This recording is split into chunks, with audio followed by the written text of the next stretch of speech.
Okay, just checking with live. Hey, I'm Tracey. And I'm Courtney. Welcome to Up and Personal. Okay, this month is October, which is National Domestic Violence Awareness Month. So many women have been victims of domestic violence. Well, I can't necessarily say women's because men are victims of domestic violence as well. Mm-hmm. So we want to shed light and touch awareness on this powerful topic. Okay, so we're going to go ahead and dive right in. Before we go there, we want to talk about an article that made news about a bishop. Was it a bishop, pastor? He was actually a pastor. Okay, a pastor that murdered his wife. You want to kind of go into details? Or? Yes. So this occurred, it was around the second week of September, and there was a pastor, and he was from Africa, and he had a mega church in Orlando, Florida. And so he killed his wife. He stalked her on her job, and then he hovered over her body, and he shot her 5 times. And it's a fortunate situation because when you look at the pictures of them, they seem like the happy couple, right? And so when I read the article, and I saw a video that was attached to the article, and then so with the video, it has you in the middle of like some family turmoil that's going on. So basically, it had the victim who passed away. The brother was tussling with her husband, which is the pastor, and so you don't know what's going on. And then leading up to the video, the pastor leaves out the house, and then he mentioned, "I'm not man enough if I haven't killed your sister," which is his wife. And so it looks like with the video, they was trying to collect evidence. So it appears that this has been going on for a while. So it looks like they was trying to collect much evidence as possible to at least like prosecute him and for her to get a restraining order. So he was pleading with the sister that you need to leave and get a restraining order. So it was unfortunate that she passed away from this. And she was only like 28 years old when she passed away. Mm-hmm. And that happened, he murdered her right in front of her job. Mm-hmm. Right there, I think, right in front of her job. It's an unfortunate situation. Yeah, so that brings us to the discussion as far as domestic violence. There's so many women who face these issues and seem to struggle to get out of these domestic relationships. So that's our topic today, and that's kind of what we're going to discuss, ways to see or if there's any signs that women can see beforehand, so that they can, if they're starting to get in a relationship, they can see those signs so that they won't fall, victim to domestic violence and catch it beforehand. Yes. So I've seen it. I've even questioned myself when women seem to be in these relationships. My question was, okay, so why are you still in this relationship? How did you get to this relationship? Are you insecure? Have what? How did you get yourself in this situation? And I know a lot of people ask those questions, and I've known people that have been in domestic violence situations, and some of the answers came with, or some of the answers that was stated was, I didn't know. Once, in the beginning, a person don't just start off beating you. It's like a process. They gradually get to that point, and by the time you find yourself in that situation, you already invested your time, and there's a strong connection, or you're in love by that time and invested so much too. It's kind of hard to get out of that relationship. So it's like, what do you do? Because sometimes you fall in love, and it's hard. It's a tough situation. And before I go into that, I want to bring in some stats, and I put this up from my phone, and they have in the United States alone more than 10 million adults experience domestic violence annually. That's a lot of people, because already in this country we have a billion people, and then they have 10 million. 10 million, and they said if each of these adults experience only once incident of domestic violence, as an adult in the United States would experience violence every 3 seconds. However, because domestic violence is a pattern, many experience repeated abuse annually. So an incident of abuse happens far more frequently than every 3 seconds. And this stats is from the National Coalition Against Domestic Violence. So that's a lot of women's that's experiencing that, and men's. So how do they get themselves in that situation? Well, again, like when you meet someone and they come out presentable as a nice person, and then so you don't know what's going on with them. So they present the good side of them. So you never see the bad side of them. Right. And that makes, and it's possible to happen. That's just like when you start working on a job or getting to know a person, everybody seems sweet and nice in the beginning, and then you get to know them and their true colors come out. So if eventually in due time, they'll start showing those signs and you'll see the true them. Yeah, and it's different like stage that elevates them to that point. It may start off with the verbal abuse, and then it may start off with them being controlling, where they isolate you and separate you from your loved ones, your close-knit community. And then it leads to maybe like judging you by like what you wear and then who you hanging out with, and you can sense that's like some type of insecurity thing, right? And then it can lead a different stage where it leads to the hitting, I apologize, and then you go to that like honeymoon stage. So the honeymoon stage is basically like something I learned at my job when I was working with veterans. And so basically what it is with the abuse, it starts off where we elevate to like a different level of abuse. And then when the beating occurs, and then you try to get away from the abuser, then the abuser apologizes, and then things turn back to normal, and then it escalates again, and it's the repeated cycle, and then it elevates and elevates until it gets worse, and you don't want to get worse where it leads to someone getting seriously hurt and even death. Right, I agree with that. And then as far as signs, now I can say just from, hearing and seeing other people go through certain things, some of the signs start off with you meeting someone, they're calling your phone 24/7. They calling you when they first wake up, calling you before they go to sleep, and 20 times in between that time frame. And when you getting to know a person, especially for women, it's like, oh, he must be really interested in me. He's showing me that he likes me. He's calling me. He's consistent. And sometimes us women, I think, we've been in situations where we feel like we weren't shown so much affection or attention, to when you get a guy like that, you like, wow, this is a nice guy. He's calling me. He's doing everything that I expected him to do. Meanwhile, you're not thinking, this guy's a control freak. You're out in public, he telling you, oh, you look nice, but at the same time, he looking at the other guy across that's staring at you, ready to fight him, ready to start an argument, and you probably thinking to yourself, oh, that's, he's my protector. You turn on by it, right? He's this strong guy, he's gonna protect me, this and that. Meanwhile, this guy is jealous, and he's probably missing some screws, and those is certain signs you need to look for when you get in relationships. My thing is, me personally, and that's if you're in a relationship or getting to know anybody, you want to try to get to know that person first. Talk to them, try to get to know the people that's close to them, the people that's around them, so you can kind of have a general idea how this person is. How does he act around other women? Is he too aggressive? Is he disrespectful? You want to kind of pick up on some of those signs.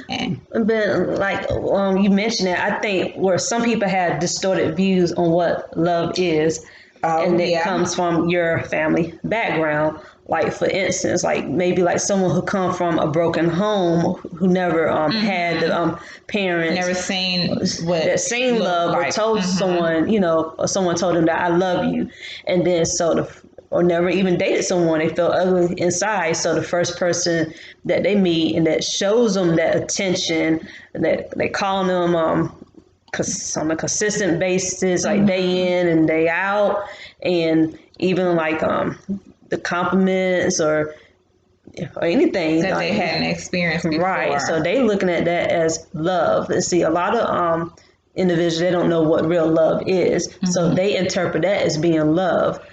And I'm going to say, I'm happy that you brought that up too, because things start when you're young and in a household. And I can remember growing up too, and watching other people grow up when boys used to pull your hair, push you down, be mean to you, call you ugly, and call you, out your name. I recall, some parents saying, and even my parents like, girl, it's okay. He's just like you. That's why he's pushing on you. That's why he's calling you out your name, this and that. Not thinking that we're programming our children, our girls to think that it's okay for a boy or a guy to mistreat you. Because again, it start off when they're young. And then for that boy, you're allowing him, letting him know that, hey, it's okay if you like a girl, be mean to her, push her, mistreat her. And that's how I think some people grow up, thinking that it's okay to act the way that you act, because you've been taught that, or not even been taught that, but when you've done wrong, you've been given a slap on the wrist like, oh, it's okay, it's nothing, it's not that serious. But then when you get older, you tell that woman, don't let no man hit you, don't let no man disrespect you. But when she was a little girl, you told her it's okay, he likes you.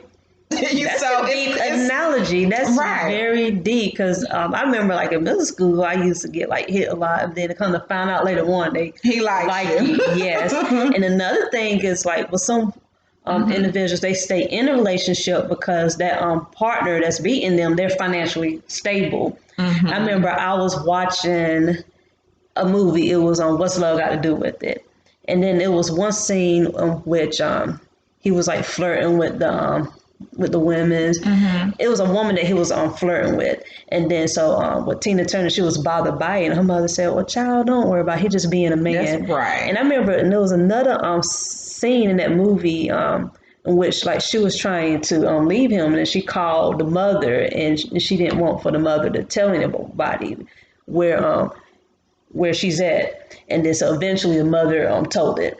And then a lot of people, they feel that if that person's financially unstable, that they have to stay in a relationship. And even the sick part, even others. Right. And then I was going to say, not even that too. If I would think like, if you're in a relationship like that, how do you get out if that person is assisting you financially? If you're at home, you're not working, or you're barely making it, but this person is has more income than you, and you're solely dependent on this person, it's kind of hard to get out of that relationship, because some people like, okay, where do you go?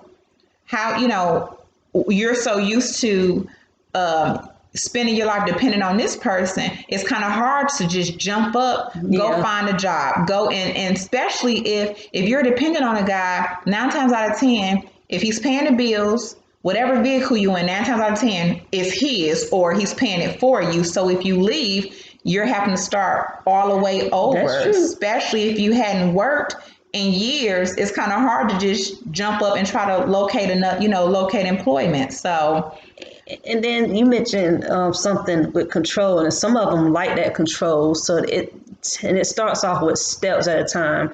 If they financially stable, then they feel as if that you can't live without them, and they'll separate you from the family. And then they'll have like control of the bank account. And then so that leaves you in a hopeless situation. So I would say in that situation that the victim have to be sick and tired of being sick and tired within, that they want to get out of this relationship. I don't care if they willing to stay in a shelter, because if you're tired, you're going to be tired, and you're going to do what you have to do to get out of it. But it's not that easy. You have to have a safety plan to follow that, and follow a protocol. So they have the resources that's out there for individuals that's in that situation, and they'll assist you, and then they don't give out your information or anyone. And so it's just a matter of like seeking and utilizing those resources that's out there in the community if you want to get the help. And again, like Tracey mentioned, there's resources out there, and we're not making this video to say, oh, there's resources, oh, you need to do this, where we're not saying that it's your fault you're in a situation. The video is to just try to motivate you, and for those who are currently in a relationship, or those who we're just kind of giving it, putting the information out there so that you don't get in these situations. And when it comes to family, open up to some people. I know it may be hard to kind of open up to friends and family members, but you're going to have to talk to somebody, someone. You have to, because you can't do this alone. And I've seen many incidents where some of the women, they want to leave. They'll leave and go right back. Yes. But in their heart, they really want to leave. And at this time, they really thought that they can leave, but they end up finding themselves back in that situation. So family and friends, don't give up on them. Don't say, well, so-and-so, he beat her up today. She with him tomorrow. I'm not going to get involved in that. What you need to do is tell that person, listen, when you ready, call me. Any time of the day, when you feel like you're ready to leave, call me. Because you never know. Today she may be ready, then tomorrow she might not be ready. She might keep going back and forth. But however many times that person reach out to you, you open up them doors and help them, whether they go back or not. Do your part, because again, you never know what someone's going through. And to us, it might seem easy to just get our relationship, but you never know how a person is feeling, how much they have invested. A lot of women stay in relationships because they have children and they want this big family. They want their father in their life. You just never know what someone's going through. And some people feel hopeless. So make sure when that person reach out to you, make sure you accept them and welcome them in with open arms. Like with the situation, I just thought about that when you mentioned children, and sometimes the abusers can make you feel guilty. If you want to leave, they'll bring the children into it, and it's tough though. And then you don't know what's going on in that person's mind, mentally and psychologically. Then it's like, okay, I want to leave, but then I feel bad if I separate him or her from the children's. But you just have to know for yourself, like, what is love and what's not love. And then being like used as a punching bag is definitely not love. And some people are afraid. And that's normal. And I mean, not afraid of the abuser, but more afraid to just step out and start over, or just because the fear of the unknown. So I think most of the time, a lot of women or men, but mainly women, a lot of them are more afraid to get out of the relationship because they're afraid to be alone. They're afraid to start all over. So they'll rather deal with the person that's abusing them rather than taking that chance and starting over. Yeah, and it has to be like a long-term plan, because they're afraid, like, if they leave, they come and they'll make them even more upset. He's going to be upset with me if I leave, and then I'm separating him from the kids. Yeah, and I say when you're done, like, cut that person off, get a restraining order. And the family. And cut them off. Yeah, cut all ties till you get yourself mentally stable to know in your mind, like, I am done. This is the end. You don't want to keep going back and forth because you're putting other people at risk, even down to your family members. I've seen it where people involve their family members. So it's two big families fighting back and forth because of the guy beating on the woman. Of course, a father don't want to see a man beating on his child. A brother don't want to see a guy beating on his sister, an uncle. So it's so many people getting involved, and then eventually the family gets separated. So then that female, she's staying away from her family because that caused the division. The division between the two. So when she's ready to leave, and she's then probably said it so many times over and over again, when she really wants to leave, she don't really have nobody to call because her family then been back and forth in the middle of it, and they feel like, look, I'm done with it. And that one time might be the time that female needs you and you're not around, and something could happen to her. Yep. So I wonder what goes through the mind of an abuser. We already pretty much went over and piggyback, like, what goes through the mind of, like, someone who's a victim. They afraid, but the abuser, what goes on in their mind? Like, what lead them to this? I can't say, because I'm not a victim. I think with anything, it start off at a young age. To me, I think it start off there. You got some kids, some boys or girls, parents give them everything and they feel like if they don't get their way, they have a temper tantrum. And I think when they get older, they get into relationships. Things don't go their way. They have a temper tantrum, and the first person they see is a person that they with, and they take it out on them. Then I think some people have mental issues. They don't know how to deal with it, and I've seen relationships where the guys say, "Well, I have a temper problem." Well, let me tell you, ma'am, he may have a temper problem. That's probably true indeed, but he need to get some help. You cannot help him. He needs to get some help by someone who is licensed, a specialist who can handle that. You can't stop him. And even though you know he has an anger problem, that don't mean you need to accept the abuse.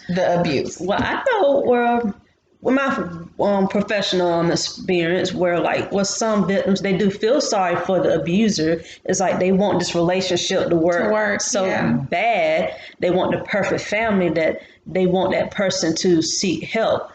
Yes, they do need help, but if it's a situation where it's costing you your life and you being the victim of it, it's not worth it. So it's best for you to get away from that situation until they get help on their own. Mm-hmm.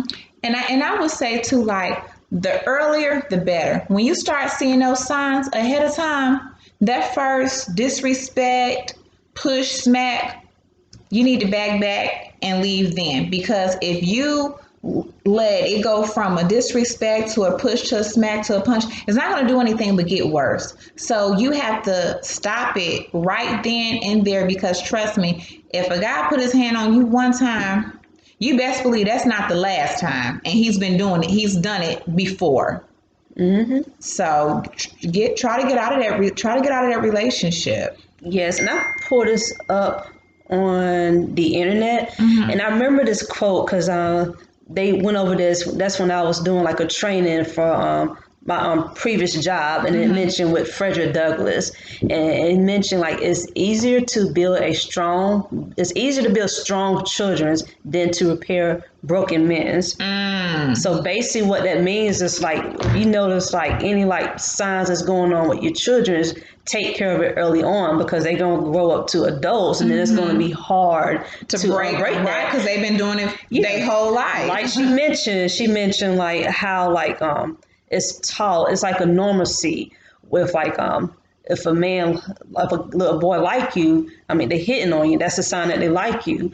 And so why not teach like young like boys better ways to express themselves? That is the thing. Teach them the way how to, if you like a female, show them other ways to express it. Because again, like I mentioned, if you're telling him that and he's hearing that, oh, why hit her? Oh, that's because he like her. So when his mind is going to be programmed, okay, I got to push her, girl, I got to kick her, I got to be mean to her to let her know that I like her. And it's that's, he's learning it. So yeah, but as a parent, we're not thinking about that because we've been taught that, oh, he just like you, girl, it's okay, it's not that serious. And it's the same even like with women's, and then also with guys, but mostly with women's. They teach us to put up with certain things at an early age, even like when you what you see with your parents, like they see where like the woman being like treated a certain way, and they say, well, you just got to accept that that's the way things are.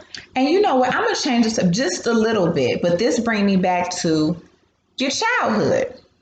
It starts when you're a child. That's just like when you think about it, and it's just everything just run through my head, but it makes you think about like as little girls, we start off with playing with Barbie dolls. You have your Barbie dolls. We got the Barbie doll kitchen, the cookware, the cars, the nice expensive clothes. I mean, we have all of that. Yeah. And it's like, and we had a little babies, and it's like at a young age, it's programmed that, okay, it's just like they're prepping us before we get older. Like, okay, we're the nurturer. We have to hold the babies. We have to be in the kitchen because we gotta have a dollhouse with a kitchen. We have to have a nice little cute car. We have to have this family, this image. So we grow up thinking that's what women's supposed to do: cook, clean, take care of home. And with guys, it makes me think about another thing. When guys are young, if a boy fall and hurt himself, what's the first thing the daddy and the mama say? Oh, it's get okay, up, it's get okay, up. you'll be all right. But if a Suck it girl in. fall, exactly. But if a girl hurt herself, oh baby, come here, it's gonna be okay. So we're teaching young boys to be tough and hard, and but then later on we grow up and get in a relationship, we like, my man don't never cry. He never showed his affectionate side. He never this and that. But what do you expect? He been taught to be tough and not shed a tear when he's a little bitty baby. Emotions. So when he grown, you ain't never seen this man cry unless, something tragic happened in his life. Yeah. And they hold that in because as a little boy, you've been taught, you better not cry. You got to be tough. Consider you a punk.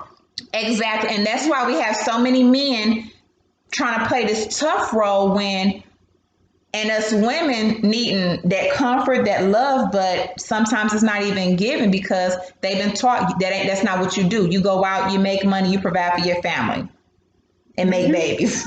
Yeah, pretty much. Yeah. So that pretty much define someone's manhood. You have to be the provider, you the leader, and then they in a way kind of interpret that, like, with some of them in a sit way, as controlling. Mm-hmm. And then you know what? That just brings me, now that we're thinking about it. And so if we're at a young age taught that the man supposed to be the provider, this and that. So that's another reason I feel that women, we're so afraid to be alone because it was taught and programmed in our mind that you're supposed to have a man that's going to be supportive for the family and take care of you. Now, don't get me wrong. I'm for a family. I'm definitely for a family. I think it's a beautiful thing, but that shows that at a young age it's programmed in our mind that this is what you're supposed to have, and if you don't have it, you won't be able to make it. So I think that's why some women don't want to get out of these relationships because they feel that you have to be in a relationship, you have to have a family. Mm-hmm. Which you should have a family. Yes. It's great, but you want to have a healthy relationship. Don't settle for just anything. Yeah, that's a deep analogy when you describe that. It is. That's very deep. It really is. And then a lot of them, like when I mentioned like where people had distorted views on love, like some have distorted views of like to be a leader in the household. And then a leader, of course, you have to be the provider, but also they think like if you're controlling, that's means like you're leading the household, that you don't want no one. You don't want, if the wife pretty much say something to you, then they see that as a sign of disrespect. Mm-hmm. It's pretty much how we talk in Western society. That's exactly how it is. And the other thing is pretty much like getting what they want, because a lot of people that are abusers, they feel that they can be manipulative, and because like they don't get what they want and start off at a young age. If you're used to having everything, then people saying yes to you, and then when someone like disagrees with you in a way, then that makes you upset. You see that as a way that they're disrespecting you, mm-hmm. and the first thing you do, you just knock them out. Yeah. So let me ask you this: what would you tell, like if someone was listening right now that's in an abusive relationship, what would you tell her if she's right now listening, she's in a relationship, she wants to leave, she don't know what to do? I would tell him or her that you have to love yourself. So you have to differentiate what is healthy, what's a healthy relationship, what's not a healthy relationship, and what is love and what's not love. So that goes with more like defining yourself. And then you have to look in the mirror and ask yourself, is this even worth it? Because love is like on the Bible. I'm going to mention something in the Bible. Love is patient. Love is kind. Love is not boastful, and love is not hurtful. So you have to learn how to love yourself, and then learn what's acceptable. And then so abuse is not an acceptable form of relationship. And then you have to get out your distorted views of love, because that's not love. And I know sometimes with the abuser, they will make you feel guilty for leaving. Mm-hmm. So you have to realize that this is not your fault, that this person needs help. And then so if it's a point where it's causing you to get hurt and it's even like worse, then you have to save yourself. So you have to want to do it. It has to be a mentality. And if you really want to do it, you're going to do it all you have to do to get out and Don't matter if they have like money and resources, but you can find yourself again. So it's always beauty behind the rainbow. So take advantage of those resources. And if you want the help, just realize you're worth living, and then you have to cut all ties with that person. I don't care if you have to move to Alaska, do what you got to do, or like some small town in like Mississippi or Alabama. Do what you have to do to get out of a relationship, and then work on building yourself up and have a plan. Mm-hmm. I think that was great. Yeah, I think I would tell a person, I think I just make it just short and sweet and just pray about it. Ask God to give you strength because it is hard, because we've all been deeply, madly in love, Yes. and know this person isn't right for us, but it seems like we love them even more, So you have to know that how can I say you just have to know that it's not worth it. Yes. Step out on faith. It's not the end of the world. Trust me, love, you will find love. But after relationship, you have to focus on yourself mentally before you get in another relationship. And know that there's help out there. Don't be afraid to talk to somebody. They have hotlines. You can call numbers anonymous. There are shelters out there. And the thing is, even if you leave and you're unsure, leave. Even if you come back, it's okay. But you best believe, I'll tell you this, and we didn't go into details, but in the past, I've been in an abusive relationship, but we have to know, and that's why I'm speaking about it too. We're not just talking, just running our mouth. Some of we've been through some of this, or know someone who's been in an abusive relationship, so we kind of know how some women and men feel about being in an abusive relationship. But just know that there's help out there. Don't be afraid to step out on faith, because it'll work out. You don't want to get to the point where it's too late, because you have, I'm sure, family, friends. Some of you might even have children who will want to continue to be in an abusive relationship, knowing that they could have left, and here it is, the father locked up, and you're dead, and your family, your family is going to suffer after this. So if you know that you can leave. Again, there's resources, there's shelters, women's shelters, battered women's shelters, who will take you in and help you get on your feet. Yes. Trust me, I know, will help you get on your feet. So please take advantage of that, and we praying for you. And you trust me, you will get through this. You really would. And when you get through this, you make sure you go back into your community, or make sure you reach out to other women who are going through the same thing, so that you can motivate them to get out of that relationship. Yes, definitely. And it made me think of even celebrities that went through that situation too, like with Tina Turner when she went through it with Ike. And then I remember the movie when they was on tour. Before she went on tour, I don't think she even did a show. She just left the hotel while he was sleeping. After she was looking in the mirror, and she saw the bruises on her face, and I think if I can interpret what she was going through, she was saying, "This is not love. I am tired going through this. I'm better than this." So she left, didn't have nothing. Yeah, I think she left said, and start her new life over. I think she said to herself when she looked in the mirror, "Enough is enough." I think she knew back then it wasn't worth it. But that point, it was like, enough is enough. I don't care about the money. I don't care about my career. I don't care about nothing. I'm out. Yes. So that's why I mentioned earlier, if you know that you're tired, sick and tired of being sick and tired, you're going to leave. And then we got little cat in the video, she's in the back, she wants to be on. She's joining in the screen. discussion. Say hello. Well, she should not be up there, but yeah. So yeah. Get down, Oreo. And she did it too. I usually have my spray bottle as a sprayer. Yeah, even Oreo say like enough is enough. Is enough. And just you utilize that like movie as an example where she was sick and tired. She didn't care nothing about the money or anything. Mm-hmm. And I'm gonna say this.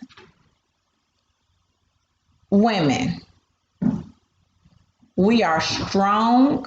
We are some strong women. Do you hear me? We are strong.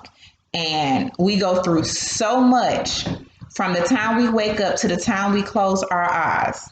God built us to be strong and fearful. So I'm telling you, I'm rooting for you.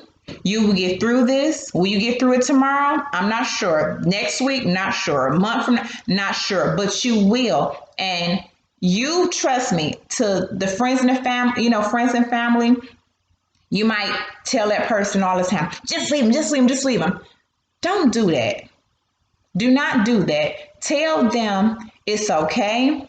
I'm praying for you. If you need me, I'm here. Don't keep, because trust me, they already know. Yes. They're just trying to figure out when to leave. Yeah. And some of them might not be ready at that moment, but trust me, but they will. But don't push them and push them and push them and back them up against, and back them up against the wall. When they ready, you just be there for them. Yes, and just know it's always like a step. So if you know like someone that's going through that, try to intervene, but do it in a safety way, because one thing you don't want to do is what we learned throughout school is you don't want to make the abuser mad, and then that makes it even more worse where he's beating that victim even worse, and then that abuser will isolate that person from family. Exactly. So they looking like, okay, so these are like your resources here, so I'm gonna isolate you away from that person. And then and that person who's getting abused, she will be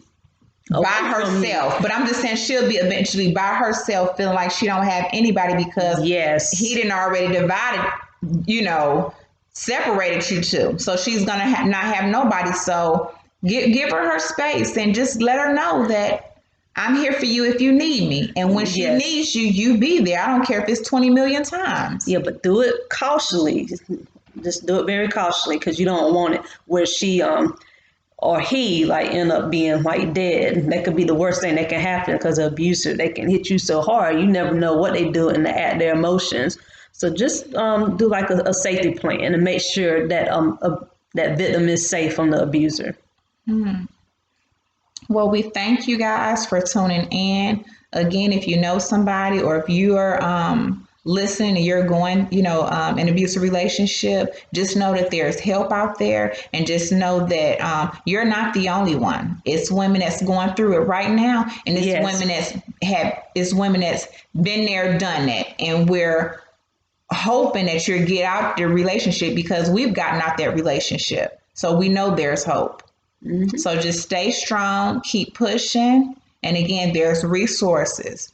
And I mean, I don't care what state you're in. You just Google it, women's shelter.